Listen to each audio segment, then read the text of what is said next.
many, a Peugeot 3008 will offer everything they need. It's economical, practical, and reasonably upmarket. If you're looking at small SUVs and crossovers, the 3008 is definitely one to be considered. The Peugeot 3008 is arguably one of the most stylish SUVs on sale. It backs up smart looks with a practical 5-seat cabin, good build quality and solid engines. It's comfortable with a well-judged ride that's firm enough to stop it feeling too bouncy. Mostly, the 3008 is similar to the launch vehicle from 2016, when king of the compact SUVs. The latest design updates aren't drastic, but new side scoops in the bumper and a frameless grille give the 3008 a fresher and more contemporary edge. Rivals give the 3008 a run for its money in a class that contains peers such as the Seat Ateca, Ford's Kuga, the Nissan Qashqai, Renault's Kadjar, Kia Sportage, Hyundai Tucson, Honda CR-V, Toyota's RAV4 and Opel's Grandland. Oh, what a list. The 3008's finest attributes are its plush cabin and family-friendly practicality. The interior is a great place to travel in. It uses nice textures throughout and uses Peugeot's iCockpit digital dashboard setup. As with all other Peugeots in the current lineup, the 3008 has a small steering wheel. You must look over rather than through to see the fancy 3D digital dash. It's got efficiency, comfort and practicality on its side, and the 3008 is softer and more forgiving than sportier rivals. The long travel suspension in the Peugeot means it feels composed on all but the worst roads, offering decent refinement and comfort. On the motorway, the 3008 cruises smoothly when not pushing things along too fiercely. The new 3008 is available with the Hybrid 4 300 4-wheel drive version and a 2-wheel drive version. The front-wheel drive Hybrid 225 and this all-wheel drive Hybrid 4 300 both make use of the same 1.6 litre petrol engine, combined with a single electric motor for the 225 version and dual electric motors for the 300 variant.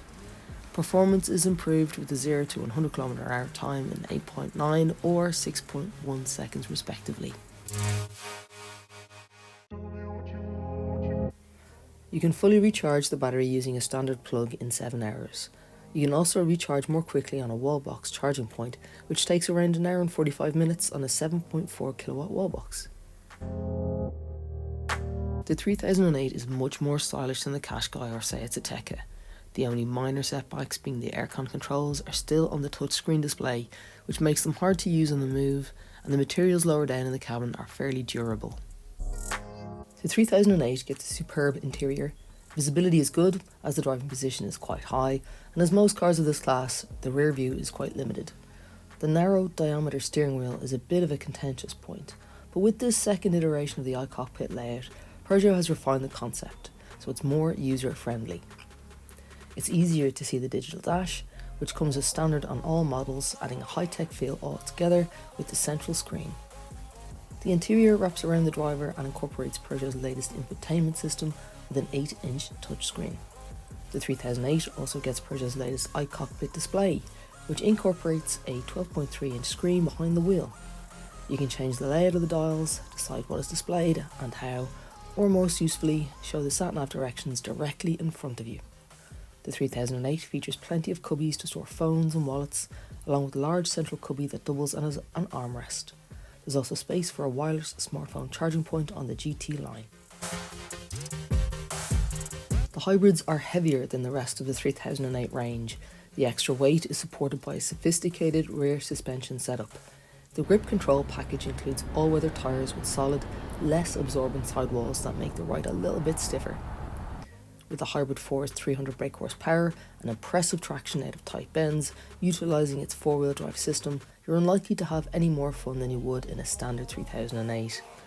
The plug-in hybrid versions are enjoyably silent when in pure electric mode. The transition between electric and petrol power, however, is a little gruff, especially when accelerating. The 3008 has plenty of space. It's slightly longer than a Qashqai with plenty of legroom for the rear passengers. The flat floor means it's a comfortable choice if you regularly carry 3 passengers in the rear. Storage options are class leading with an opening central armrest revealing a huge air-conditioned cavernous space, which is very useful for keeping drinks and food chilled. Just in front of this sits a pair of cup holders, and there's a tray for your mobile in front of the gear lever. There's plenty of headroom and legroom in the Peugeot 3008 to accommodate taller adults, and the interior is wide enough to put a comfortable distance between front and rear passengers. The boot has a wide opening and a low lip load, leaving a 591 litre capacity. Folding rear seats come as standard with a 60-40 split instead of a 40-20-40 arrangement that some of its rivals offer. The 3008's rear seats don't slide or recline, unfortunately, but in the higher trim levels you'll get a folding front passenger seat, and when folded flat, the front passenger seat backrest can be used as a picnic table.